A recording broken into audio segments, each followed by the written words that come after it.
আমি সূরা ফাতিহাটা বাংলা এত দ্রুত বলতে পারবো, আপনি এত দ্রুত আরবিতে বলতে পারবেন না। আমি একটু বলি, তাহলে আসবে না। সমস্ত প্রসঙ্গে বিশ্ব জগতের প্রতিপালক আল্লাহরই যিনি পরম করুণা পরম বিচারদিন মালিক, তোমার প্রসঙ্গে তোমার সাহায্য তোমাদের চালিত করে সঠিক পথে তাদের পথে যাদেরকে তোমার দান করেছে, যারা তোমার রসিপতি দানের কথা বলছে। আমি আল্লাহু আকবার। Does it mean what we are doing? ধুমধাম কি আওয়াজ করছি, এগুলো মানি আছে কোনো? কিন্তু সূরা ফাতিহার অনুবাদটা কি? চোখে জল চলে আসে। আমি যদি বলি, বিতাড়িত শয়তানের প্ররোচনা হতে আল্লাহ তাআলার কাছে আশ্রয় প্রার্থনা করছি।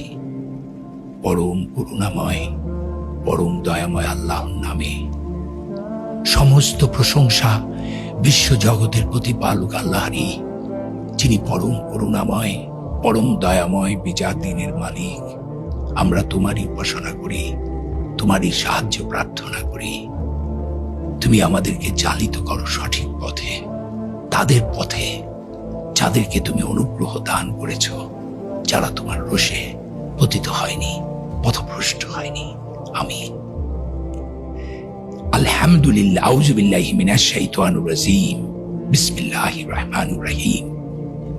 আলহামদুলিল্লাহি রাব্বিল আলামিন আর রহমানির রহিম মালিকি ইয়াউমিদ্দিন ইয়াকা না'বুদু ওয়া ইয়াকা নাস্তাঈন ইহদিনাস সিরাতাল মুস্তাকিম সিরাতাল্লাযীনা আন'আমতা আলাইহিম গায়রিল মাগদুবি আলাইহিম ওয়ালাদ-দাল্লিন। কি সুন্দর! আমি এখন যেটা আরবিতে পড়লাম, আমি প্রত্যেকটা ওয়ার্ড বুঝি, যে কারণে আমি এটা কি। এবং দেখেন সূরা ফাতিহাটা আমার দিয়ে বলা আছে, আমি নাই। আমার মানে হচ্ছে আমি আল্লাহর নবীর উম্মত হিসাবে সমগ্র মুসলমানদের প্রতিনিধিত্ব করে, কিন্তু মুসলমানদের হয়ে কিন্তু আল্লাহর কাছে প্রার্থনা করছি। সো সূরা ফাতিহাটা যদি না বুঝি, আমি আমার যেটা মনে হয়, ভালো অনুবাদগুলো মুখস্থ করা উচিত।